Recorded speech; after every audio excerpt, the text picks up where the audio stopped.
Okay, welcome everyone, and thanks for your patience as we get going here. Hopefully, we'll maybe still have a couple that join us, but I want to welcome everyone to tonight's session, which is a quick update on the USA Hockey rule changes, proposals, and the process. Hopefully, we have some very interesting stuff that you'll get a kick out of tonight, and kind of sort of give you some direction in terms of what USA Hockey is trying to do and the direction we're heading as it relates to some more of the culture type things and some more conceptual rule changes and concepts versus necessarily the black and white stuff. Want to welcome our panelists tonight.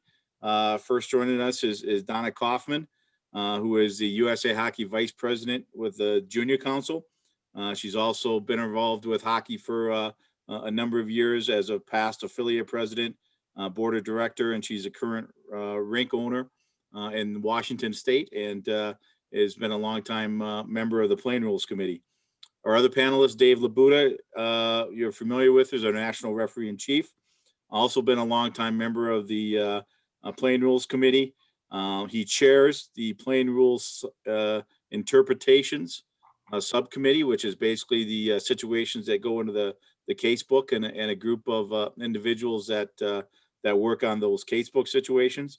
And most importantly, recognize Dave for his 30th year as a appointed volunteer within USA Hockey during this current season. So welcome, Donna and Dave, and look forward to having some good discussion tonight.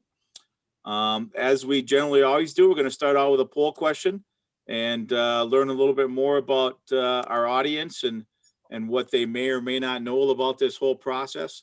I think there's 5 or 6 questions tonight. If you could take a minute here and read each question, give your best answer, and at the bottom, you'll be able to submit. Okay, let's take a quick look at the results here. Question number 1, are you aware that the plain rule change proposals have been posted online? Looks like a pretty even split here, 54% yes and 46% no. They are posted on usahockey.com. And if you go to the officials page and under rulebook and resources, there's a tab that'll be the 2021 through 25 plain rule changes. And that kind of sort of outlines the process that we go through, and also have the full packet of over 200 plus proposals that were submitted this year. Question number 2, for our 38% that are extremely diligent and interested in the rules, thank you very much, that have gone through and looked through the proposals and at least gotten a little bit of an idea on what they may or may not like. Looks like we had one person member tonight that actually participated by submitting a proposal this season. And that's good, but for the rest of you, for future reference, we do accept rule change proposals from all of our members. So it's a little bit too late to get going this season, but 4 years from now, feel free to make sure that that you get some of your thoughts included in that process. Number 4, have you downloaded the mobile rulebook app? We have a very diligent group tonight, 100% yes. And the next question, then, how often do you use that app? It looks like pretty split, but mostly a couple of times per week, which is good.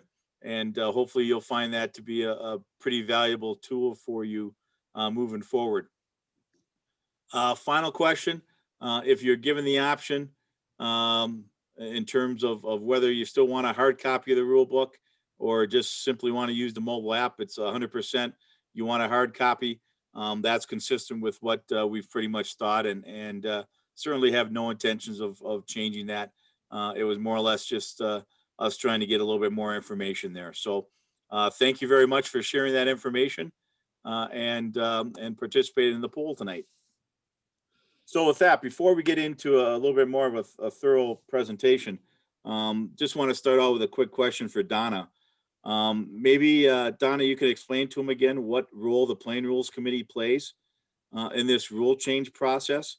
and give a brief explanation of how a rule goes from an idea of someone sitting out there, maybe in the stands or on the ice or on the bench, and how that actually goes into becoming an actual playing rule.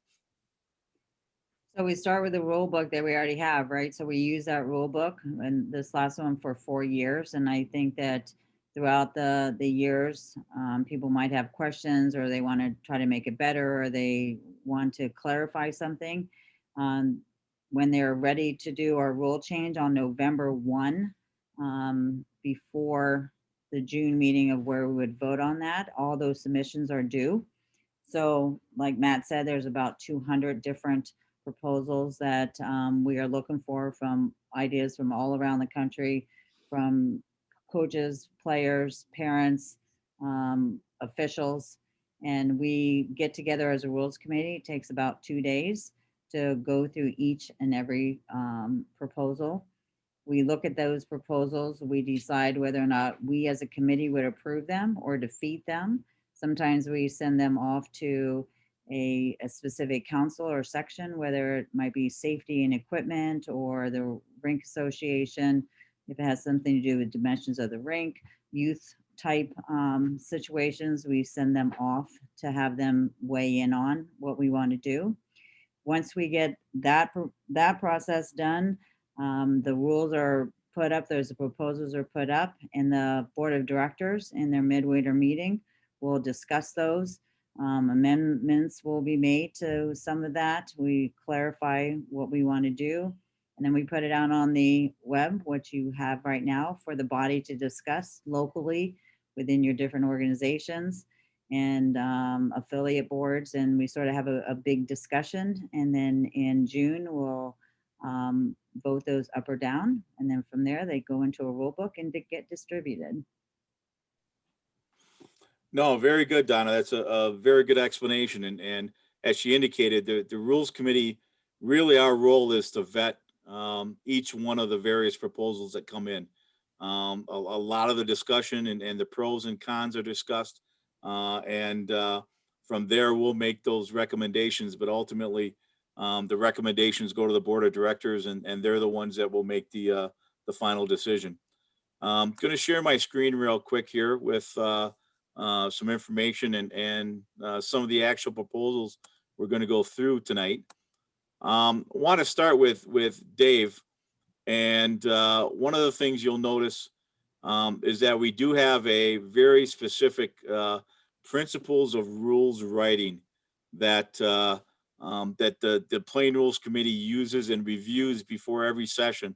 And we use this as our guideline in terms of what types of proposals we want to consider, where they might fit into the game, and those types of things. So, Dave, we have that listed. It's on the shared screen there for everyone to kind of take a look at.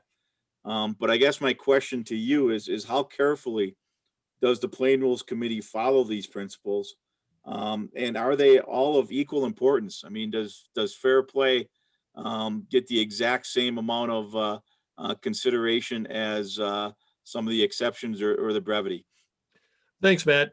To answer your question briefly and directly, yes, they're all very important, but I would like to highlight just a few of them. The first one is the fair play issue, and that is, when we're considering a rule change, a potential rule change, we want to make sure that it guarantees that that's going to bring more fairness or an overall fairness to the game.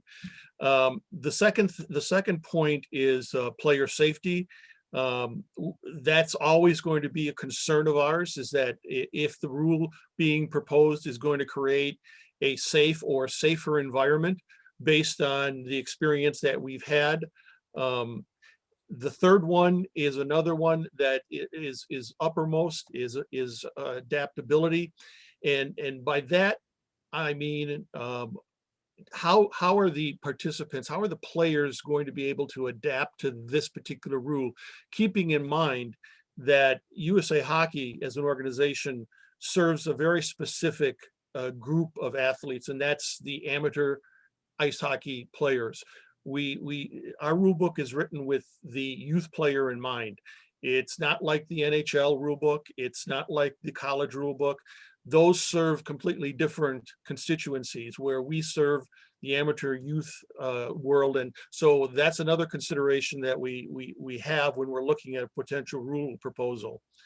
Then just skipping down to that multi-syllable word codification, to put it very simply, we just want to make sure that we put the rule book together in a way that makes some sense. Somebody who sees the rule book for the first time may not necessarily see any real system to the way the rule book is put together, but there actually is some very sound reasoning behind it. And then the number 6, the exceptions. This is something we're always mindful of, and that is we're trying to create rules that aren't necessarily going to have exceptions to them, or if there are very, very few. And sometimes that's a real challenge. And then lastly, definitions. I mean, we all, I think, have had experiences where, we will use words that maybe a person may not understand or may have a completely different understanding of. And we try to use words with a lot what we believe to be common understandings. And if we feel that it needs to be more clearly defined, then we will do that in the glossary of the rule book. But to summarize, all of those things are very important, but the things that I mentioned are really foremost in our thoughts and conversations. Thanks, Dave, and excellent points there. And one thing I think I'll just add, just as an example of the adaptability, a lot of the higher level leagues, for example, after an icing, the team that commits the icing infraction won't be allowed to change players. I think from an adaptability standpoint, it just makes sense. Do we really want to put 12-year-old players in that type of situation, or give a coach a reason not to play certain players and those types of things? So there is some merit to all of these, and Dave made an excellent point in terms of describing some of the key areas, and the point that we are basically a youth organization, and much of our focus is going to be on that realm of the game, along with the juniors and certainly the adults, whereas even the adults are more recreational than they are competitive. So thanks, Dave, for that. And with that, I kind of want to get into some of the actual proposals and give you a little bit of an oversight in terms of some of the things that are happening. And one of the things, and I'll ask Donna to weigh in on this, is one of probably the most noticeable rule changes, or at least concepts, is the effort to incorporate the terminology and some of the definitions and some of the language that was used to formulate our Declaration of Player Safety that was adopted in 2019, and actually incorporating that language into the rule book.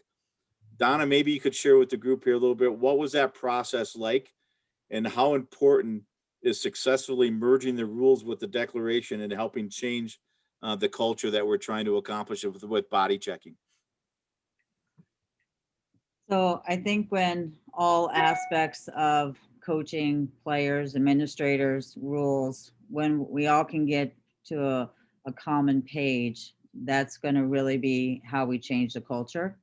And when the mission of USA Hockey is to provide a safe environment, fun, safe environment for everyone, then the Declaration of Safety takes that idea, and we talk about respect of the game and sportsmanship and fair play. So from there, we talked about, what are the pieces of the game that are important, and that is understanding. We had body contact. Well, competitive contact is where we really want to go, because we believe that teaching competitive contact, whether it's recreation, whether it's for the 8-year-old or the 10-year-old, that's very important.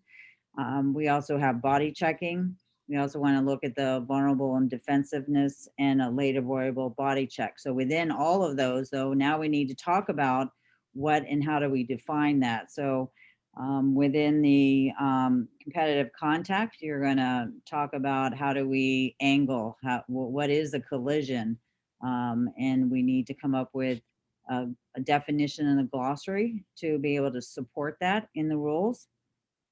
We also are going to talk about what is a body check, right? Where, you know, where do the arms have to be? What part of the body?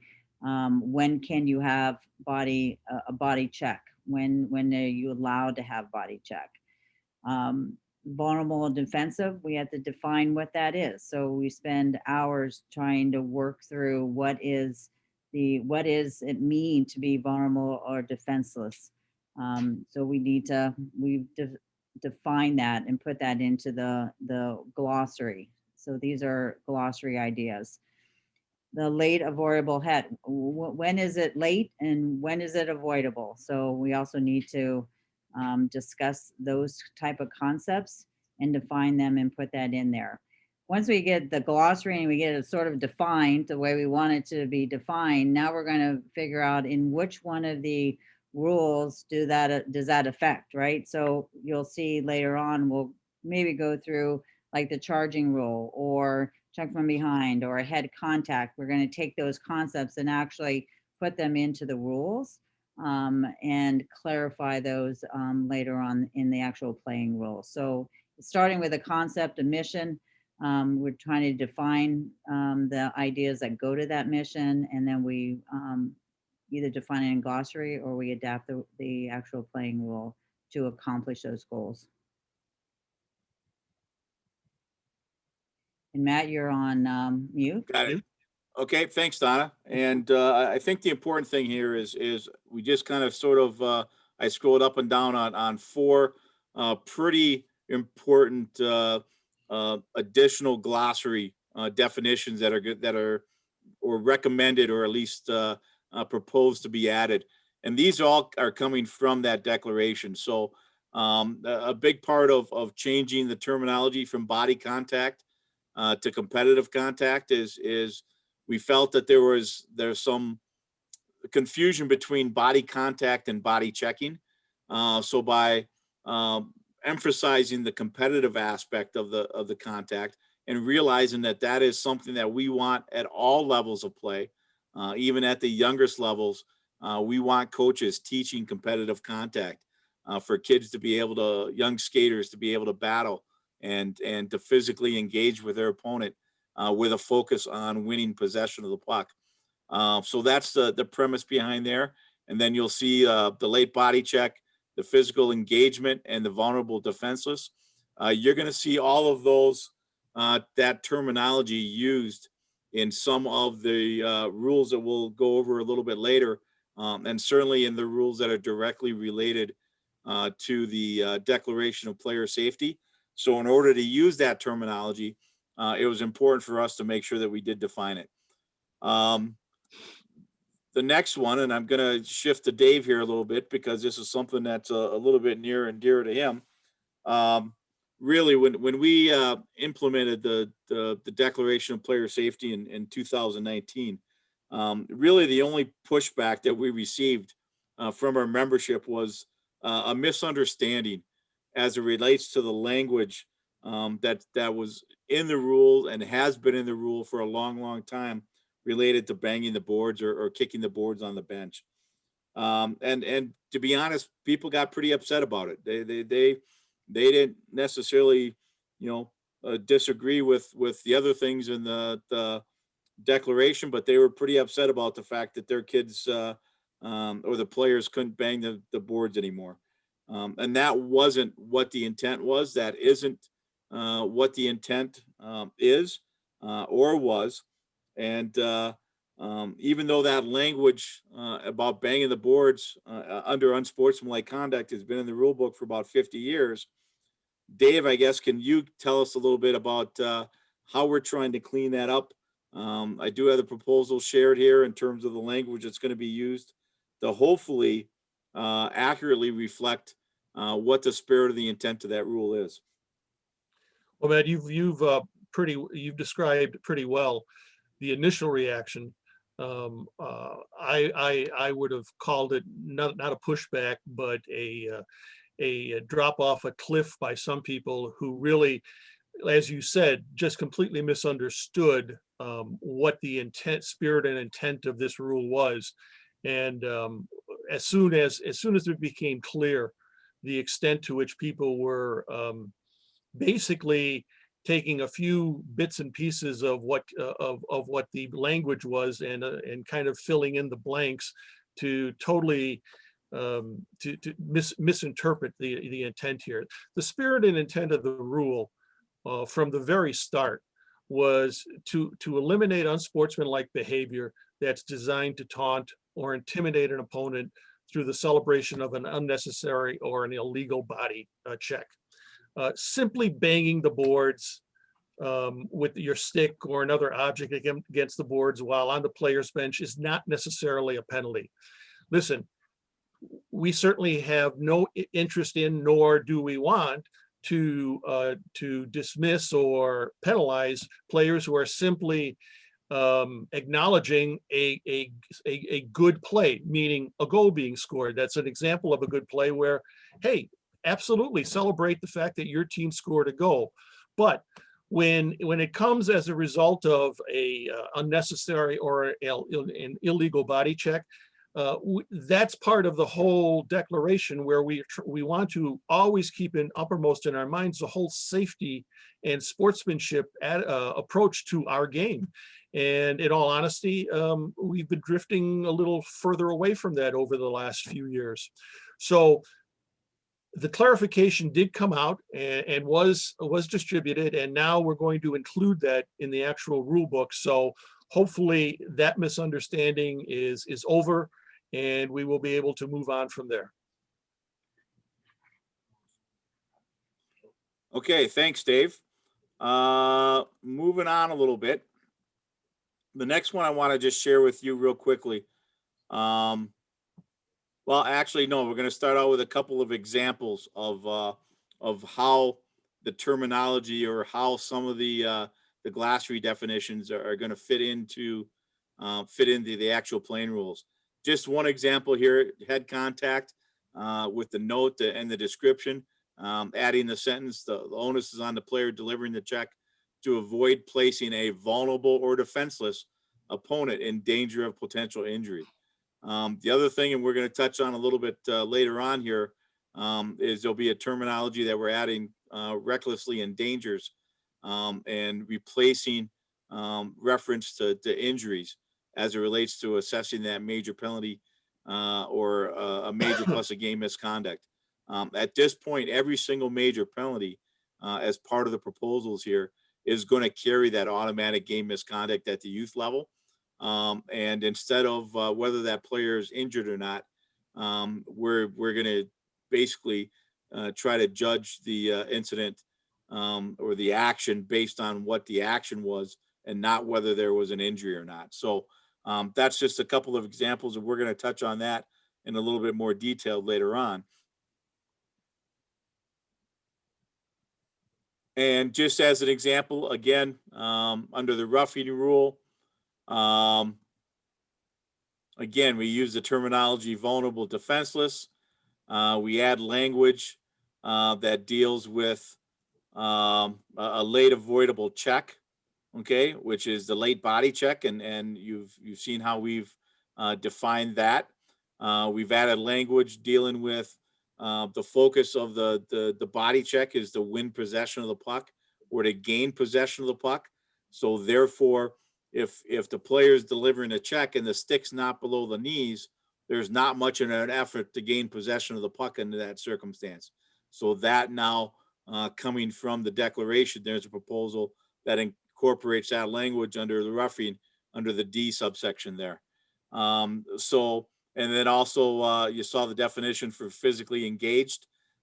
This is one of my favorites. Is you have two players that are involved in competitive contact along the boards. They're physically engaged. They're using their body to establish position in an effort to gain possession of the puck. And then the third player comes in from 20 feet away and with no effort to play the puck and basically just delivers a body check or drills the opponent, enabling his or her teammate to gain possession of the puck at that point. That's added to the roughing rule as a specific penalty now as well, and that's a direct result of the Declaration of Player Safety.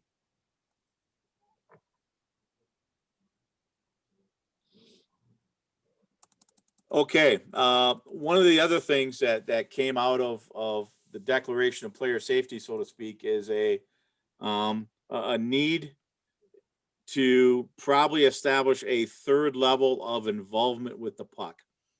So for those that have been around for a little bit, you know, in the rule book that we have two different levels. We have possession of the puck, and we had possession and control of the puck.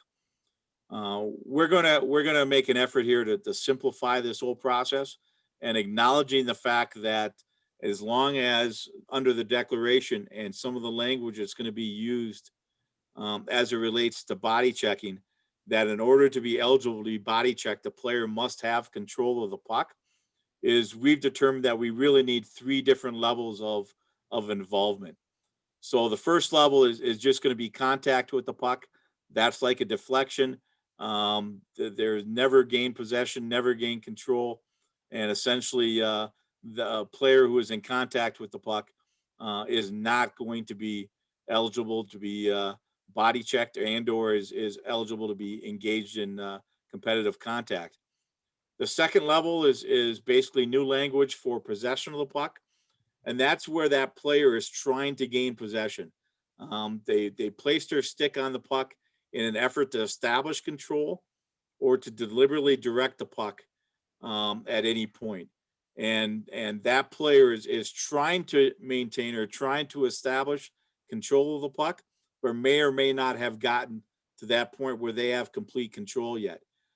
As it relates to the Declaration of Player Safety, that player is not, the player that's in possession is not eligible to be body checked. Okay. And they have to be in control of the puck. So it's a different level.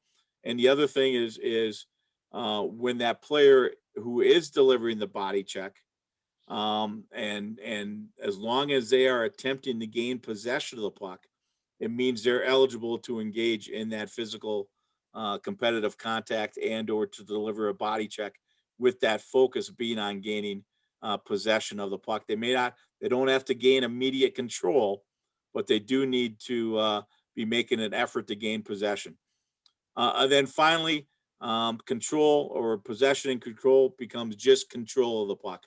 And that is when a skater, a goalkeeper is in possession and they are guiding the puck in any desired direction. And in that particular situation, a player is eligible to be body checked and is part of that thing. So that's a very, very quick synopsis as we go through the educational process. If this language is adopted, we'll have video examples that will be part of the educational component and let everyone know exactly what the differences are and what the exceptions or what the expectations are. If I could jump in here for a moment, Matt. Please do, Dave. Yes. From an officiating standpoint, and I guess I want to maybe speak to those who are part of this webinar who are officials, is that this may seem like a radical change, but it really isn't if you take the time.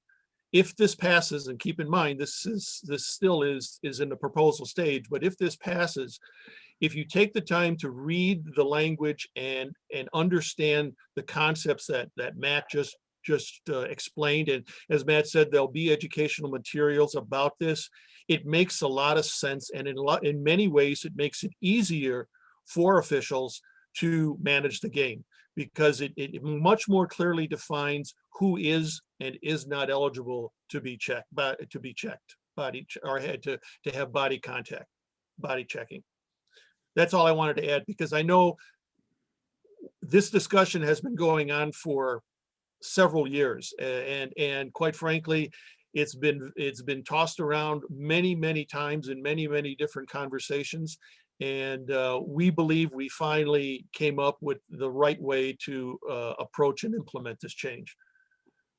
Yeah, thanks, Dave. Excellent point. And again, it really isn't going to necessarily change that much or anything that we do as officials, other than establishing the fact that under the Declaration of player safety and under what we are now trying to establish the culture of body checking, there is a difference between a player who is in control of the puck and is eligible to be body checked versus a player who has gained possession of the puck or has established possession of the puck, which would then nullify or cause a stoppage of play during a delayed penalty, during a high stick situation, during a hand pass, and those types of things. And that's really what the end result is. And I think we all have a feel for what that difference is when we're out on the ice. Now we're trying to more easily and more efficiently define what those differences are to incorporate that into the Declaration. So one other thing you'll note here is as we've gone through some of these proposals, excuse me, you'll see under the committee recommendation, in parentheses, you'll see a include juniors. And what that means is that that particular, even though the proposal may be coming on the youth adult rule book side of things, that this is also going to be incorporated into the junior level rule book.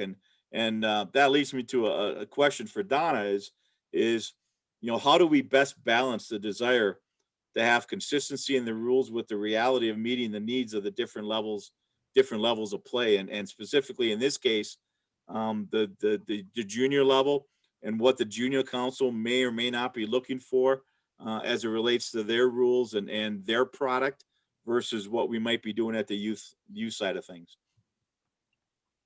Well, we look at the different rules, because it's not always just also in USA Hockey. We look at the rule book for college. We look at the rule book for international. We look at the high school rules as well. So there's other rule books that we look at, but specific within USA Hockey, most of the rules that for this one, anything that really has more to do with culture and what we're trying to accomplish as a governing body of what we're trying to teach the players are going to be ones that you can see in both rule books. Specific player development is going to be where we might change some of that up, because we're going to take, for instance, our face-off dots right now after an infraction. The NHL and the NCAA says that the team, the non-offending team, gets to choose which face-off dot that is. So that is sort of getting ready for the next group as far as player development. We also, at the junior level, when a centerman or a team is offsides at a face-off, if we have a face-off violation, we're not necessarily going to kick the centerman out of the face-off, because juniors or upper level games are played mostly with positions, and a centerman's very important to that game, and the right person taking that face-off is important to that player development and what we're trying to teach there. So the specific changes or differences we were going to have mostly because of player development, what we're trying to teach them according to the athlete development and long-term, what we're looking at. Also at that level, winnings coming in there a little bit more than maybe what the youth side is going to be doing. The adults might have some exception just because they're mostly recreation. So the conceptual ideas of what we're trying to teach will transcend between those different rule books, but the specific player development of what that player may be ready for and how it is that we're coaching them and the things that we want to teach them, those are where we might deviate a little bit, but that's a brief description of how those things can be different and why we do tie some things together. Very good. Very well stated. And again, as you indicated, it's not just between the youth and the juniors, but college has their own set of things and type of things that they're trying to focus on. The National Federation of High School is a little different animal as well. And obviously the NHL is a considerably different animal than a Pee-wee game. From the perspective of the entertainment and the professionalism and $1 million salaries and those types of things. Dave, another significant change, and we kind of sort of alluded on it, and proposal number 10 here deals with a definition of recklessly endangers. Um, uh, this is a pretty significant change, and conceptual change in terms of how we're approaching major or match penalties, and in doing so, taking away any reference, taking out any reference to injury, and instead using this type of terminology, the reckless endangerment. What's the reasoning behind this proposed change, and how does it affect officials and what they are expected to do in enforcing the rules moving forward if this proposal was adopted? Uh, Excellent question, Matt. And honestly, again, I think this is going to make the officials or give the officials more tools to carry out their responsibility on the ice. So what I first want to do is make sure everyone is clear as to the definition of vulnerable or defenseless. And that definition that is being proposed is a skater is considered to be in a vulnerable or defenseless position when they are unaware, unprepared, or unsuspecting of an impending body check and or competitive contact. Now, with that being said, infractions involving injuries or potential injuries under the current application and interpretations and so on required an official to be able to basically assess or triage a player's physical condition. Was that player injured? And many times, whether that player was injured or not, as determined by the official, tied the official's hands with regards to whether or not they could assess a major penalty or a match penalty. With this new definition and kind of re-examination of the application of that rule, what the new language addresses are the conditions or the factors or circumstances that may lead to an injury. It's basically meant to promote more safety in the game, and now officials will be evaluating the circumstances under which the infraction took place rather than only if an injury occurred. That's really frees up and gives the official more latitude to be able to evaluate the situation rather than just the end result. Was there or wasn't there an injury? No, excellent explanation. And I think that we're going to show a couple of examples of where that fits in a little bit later on, so to speak. One of the things that one of the changes I should say is proposal 47A here, and we talk about the consistency. We know that all the other governing bodies at this point have gone to the 9 face-off spots, which we did 4 years ago as well. They've also gone to when a penalty is being assessed and it causes a team to be shorthanded, that the ensuing face-off takes place in the defending zone of the offending team, unless it's specified, unless it's an icing situation, premature substitution of the goalkeeper, end of the period, and those types of things. So this is one of the proposals that that actually does establish consistency with the other governing bodies.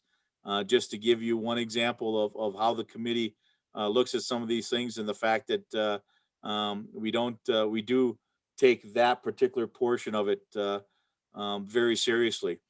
And then getting into a couple of examples of the reckless endangers. Rule 602, attempt to injury, deliberate injury of an opponent, is the proposal is to change it to attempt to injure or reckless endanger an opponent. And again, taking out references to deliberately injured or attempt to injure, and instead recklessly endangers or is attempting to inflict physical harm. So that's just an example of where that new definition, glossary definition, comes into play, and how that may be incorporated into all of the rules. I've just given you a couple of examples here. Here's cross-checking. The other thing is that all those rules will now carry a subsection C, which allows for a match penalty to be assessed for reckless endangerment as a result of cross-checking or elbowing or any of those that are not part of not part of the big four, so to speak. And one more thing I just want to touch on, and this actually comes from the coaches section. One of the things that drives them nuts, okay, is this whole protection of the goalkeeper mentality. Whereas the goalkeeper freezes the puck, there's a competitive battle going on, and both teams are playing until the puck is frozen and the whistle blows. Player doesn't touch the goalie, but the defending player says that I'm going to protect the goalie, and therefore I'm going to give a push or a shove or something after the whistle to get that forward, the attacking player out of that area and away from my goalie. Okay, and that seems to be a free pass up until the point where the attacking player now retaliates with a push or a shove. Okay, and now the referee goes back and decides, well, we'll just take both of them now. Okay, and this note added to the roughing rule, which if it goes, really tries to address that and puts some onus and put some responsibility on the officials to strictly enforce any of that unnecessary pushing or shoving between players after the whistle, and specifically in front of the goal area or along the boards, where and really trying to differentiate between who the instigator was, and penalize them versus simply ignoring it and or after the fact taking 2 and 2 only because there was retaliation in the first place. Matt, this is another tool that's potentially being given to officials to manage a hockey game. There's no need now, if this passes, for the officials to kind of what you just described, give the first one a free pass or take both. It's right there. It's going to be in black and white. There's no warnings. There's no, first pass. If they want to push and shove, then you know what? They need to be penalized. And you know what? In talking to our officiating community, I can't emphasize enough. We're the ones responsible for calling it. And if we don't call it, shame on us. And then when we do call it, if there's pushback, then shame on those who are pushing back. Because as I said, this is a rule that the coaching department certainly wants to put in there and wants us to support them at the same time. Yep. Thanks, Dave. And then real quick, 148B, we've made considerable progress, I think, over the years in terms of cleaning up the game and reducing the penalties. So there is a proposal that would basically take the 5 and 15 rule and reduce that at the youth hockey level to 4 and 12. So just something to keep in the back of the mind is something that is moving forward to once again hold players and coaches accountable for their actions. Want to spend a couple of minutes here on proposal 151, because this is also a pretty significant change to the organization, so to speak, and to the volunteers, especially at the affiliate level. Although I really don't think it should have or will have any impact on the officiating side. So proposal 151, Donna, I'm going to start with you. Again, you've been a long-time administrator and someone who's been involved as an affiliate president, as a rink owner. I'm going to venture a guess that at some point along the lines, you've been very actively involved on the discipline side of things. Where does 151 fit into making life maybe a little bit easier for the volunteers and establishing some consistency on how match penalties are applied? So I think especially we're a new person, right? When you're first on a discipline committee or you're needing to deal with a match penalty, the first question I usually get from somebody is, well, what is the action like? Really, what should we be looking at, right? Is it a 1 game? Is it 2 game? What is the proper way to make sure that you don't over discipline and you don't under discipline?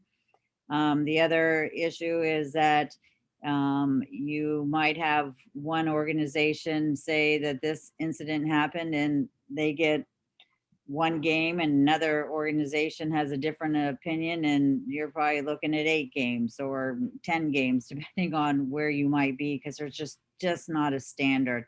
And then you're gonna see that in one affiliate. Now you're gonna multiply that by 34 across the entire country. So I think that with teams playing from different areas now and administrators that are trying to do the right thing, trying to understand the bylaw 10, trying to really understand.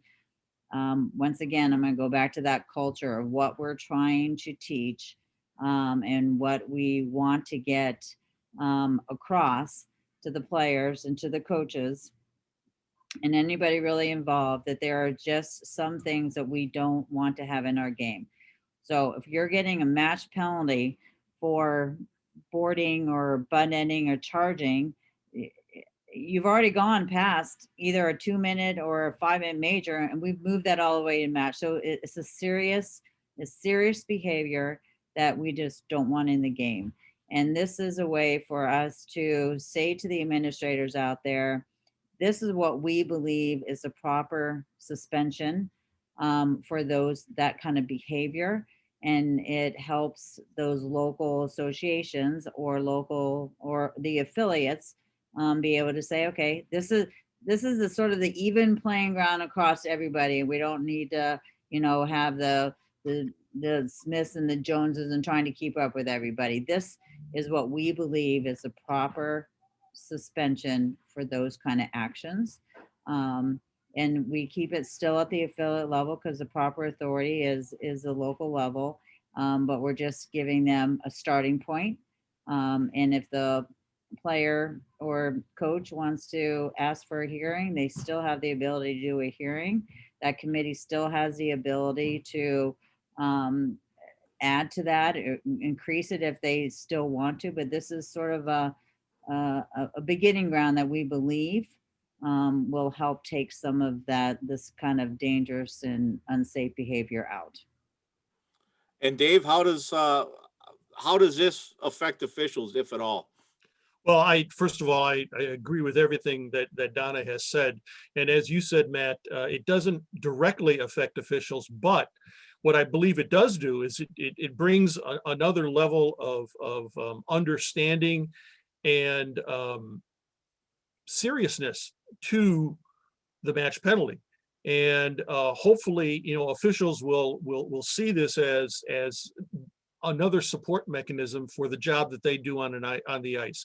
If an official correctly applies the rule and calls a match penalty, at least they have a start, or they know that as an organization, USA Hockey has recommended, if this passes, this is what the suspension should be for that action. And again, maybe it'll also help officials perhaps gauge, where is that line between a major penalty and a match penalty? Again, another tool that I think is being given to officials to better manage the hockey game. And one more thing to add to that, I think that the other thing that I found is that, when that kind of behavior happened and the referees called that match, I think that you'll probably get some more respect between the two bodies, because a lot of times maybe that match went to a body and they didn't get anything, right? So somewhere along the line, I think that communication between the officials and the administrators, players and coaches will get strengthened through this, sort of help everybody understand that it's serious to be called, and serious that when it is called, we need to uphold those suspensions. Yep, excellent point. Excellent point. And not to leave our juniors out. A couple of examples here of some of the junior type proposals. Proposal 15 here deals with the goal pegs, and exactly, it clearly defines, similar to what the NHL will do, and the IIHF, as to whether the net is displaced or not, and goals being scored, because in some junior leagues there is some video review. So it just clarifies that and makes it a little bit cleaner. And I believe Donna touched on 18, which is basically allowing the attacking team, after a penalty and those types of things, to be able to choose which side of the ice they want that face off to occur in the attacking zone. So again, that establishes consistency with the higher levels from a player development standpoint. And it also then utilizes the tools of those skill players who may be a little bit better on the left side in terms of taking the face off than they might be on the right side, and give them that additional advantage. A couple other questions here as we're moving along. Basically, I think for Donna, a question for you is this is actually your second stint on the Rules Committee. You spent several years a while back as a district director, and in that role was on the Rules Committee, and then you had a few years off or took a break from that, and now you're back on the committee, I guess, as the vice president of junior hockey. During that time, how has the game changed? And how has the playing rules committee adapted to those changes, so to speak? I just want to start off by just telling a quick story. When I was on my first rules committee, and we like you said, we really debate back and forth, and I think we were talking about offsides or automatic tag off, and everybody knew that that was going to be the big conversation in the rules committee. And I think that conversation went very quick, but the whether or not we were going to change the word from fancy skates to figure skates took us about 45 minutes to discuss, because we didn't understand what fancy really meant. So the detail of what the rules committee is, because you don't want to take a word out if you don't really understand what it means and what the ramifications are. So just to let everybody know, we really look at the things. But I think over time, I'm not really sure that the game has changed the rules. I think the culture more has changed the rules. The ADM certainly coming in and talking about what it is and the skill development and cross ice games, and wanting to work on different, like the defensive people need to handle the puck, and we sort of made some rules there. The culture of the safety that sort of evolved over the last 10 years. We added the progressive, rule 411, and just trying to figure out how do we take that player that might be over the edge, and how do we discipline them throughout the years. And I think sort of the culture of what we want to do, the player development ideas of what we want to teach, the skills that we want to give to the players. And it sort of drives that a little bit more. And then inside that, we change those rules, and then all of that changes the game, and then it sort of evolves. So I wasn't quite sure that the game actually changed it. I think the culture changes first, and then we adapt to the rules, and then sort of the game comes in after that. So that's sort of what I've seen over the 10 years that I've been. Very good insight. And Dave, I mentioned in the introductions that you also chair the subcommittee on the interpretations group, so to speak. Can you share with the audience a little bit who's on that committee, and what exactly role does that committee play in this whole rule change process? Well, I'll tackle your questions in reverse. The casebook committee basically takes situations that are unique, that occur in a game, that are not currently specifically covered either with a situation or directly by a rule, and examine exactly how that situation should be handled under our current rule book. And sometimes that requires, utilizing quote unquote, and it's not good technique to use a word in interpretation in interpreting, but we are going to interpret that situation based on either one rule or several different rules along with existing situations. And that's the key. And I mentioned this during the earlier part of the webinar with regards to exceptions and consistency.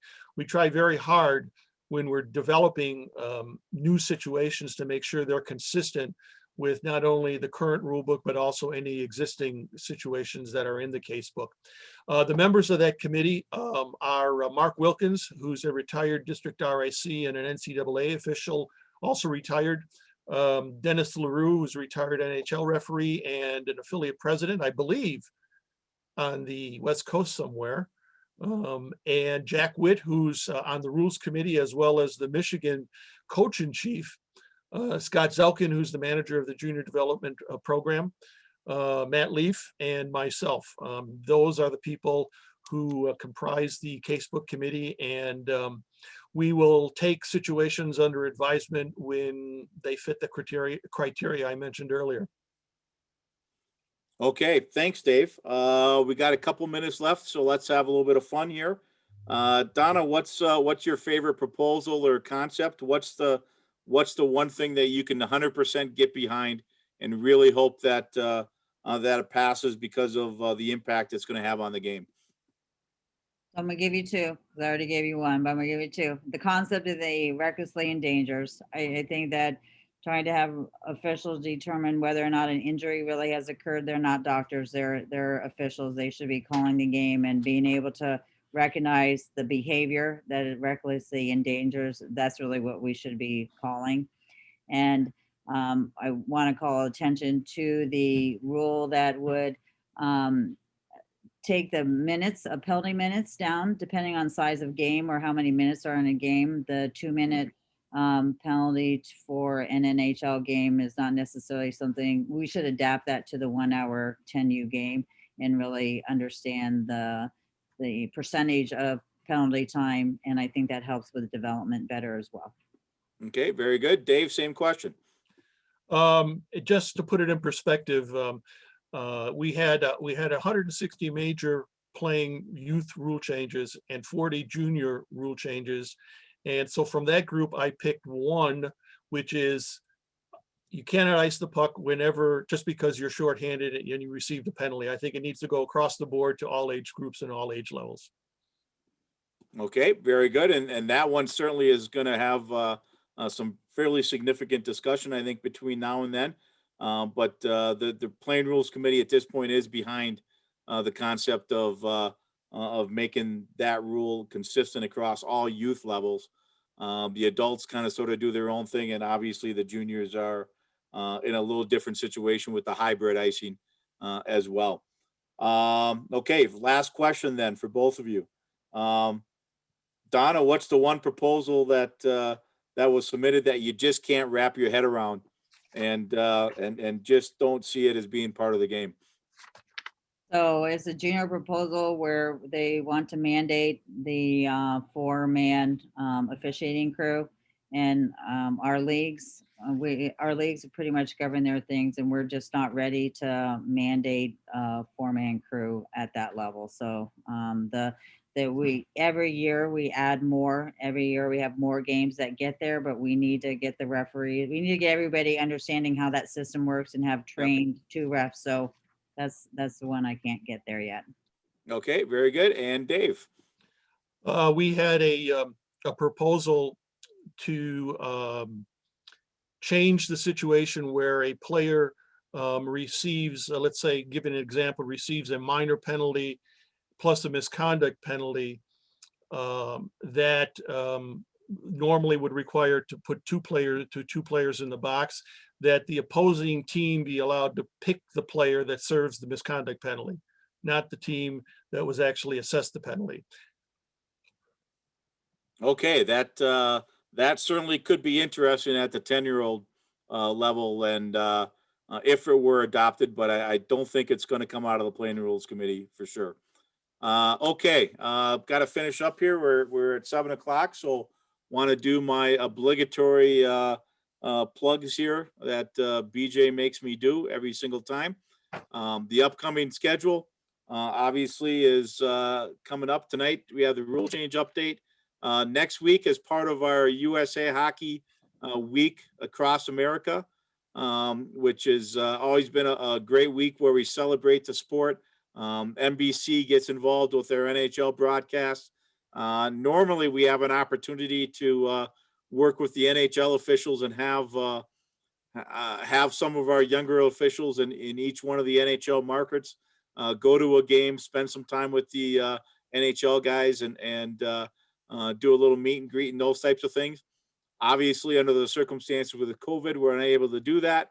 But the best, we are going to replace that with a little virtual session next week where we have some of our American officials, American NHL officials that are going to be joining us and doing a little Q&A and being a part of the Zoomcast process here as part of Hockey Week across America. The next week, February 23rd, we'll get into the summer development programs and what to expect and some of the things that we're looking for there. And then back on March 2nd, we'll do another USA Hockey officiating program update, so to speak. Remember to follow us on social media, on Twitter, and you can always go back and view. This is episode number 32. You can watch any of the previous episodes on demand on the USA Hockey YouTube channel. And also follow us on Twitter and Instagram and the other social media outlets. As a reminder, BJ will be sending out a survey shortly to get your feedback on tonight's session. We appreciate taking the time to fill that out. I want to thank everyone who joined us tonight on the participant side. Rules can't always or aren't always the most exciting topic, and we understand that. But it's nice to know that we have a core group of officials and or hockey enthusiasts out there that we're looking forward to joining us tonight and have a passion for the game and a passion for the rules part of it. Want to especially thank Dave and Donna for joining us tonight, taking time out of their busy schedules as volunteers to be a part of this, and very much appreciate working with you on the rules committee and in other areas involved with officiating and junior hockey, and very much appreciate the time and energy you put into tonight. So with that, we are going to wrap up tonight's seminar. Thank you again. Enjoy the rest of your Tuesday evening, and we'll look forward to having you back next Tuesday night. And in the meantime, President's Day weekend is generally a very large weekend or big weekend for tournaments. For those officials out there, let's go out and do your job to the best of your ability this weekend, and let's put on a great show to make the game a little bit better. So thank you to everyone, and good night. Thanks, Donna. Thanks, Matt. Thank you. Thanks for having me.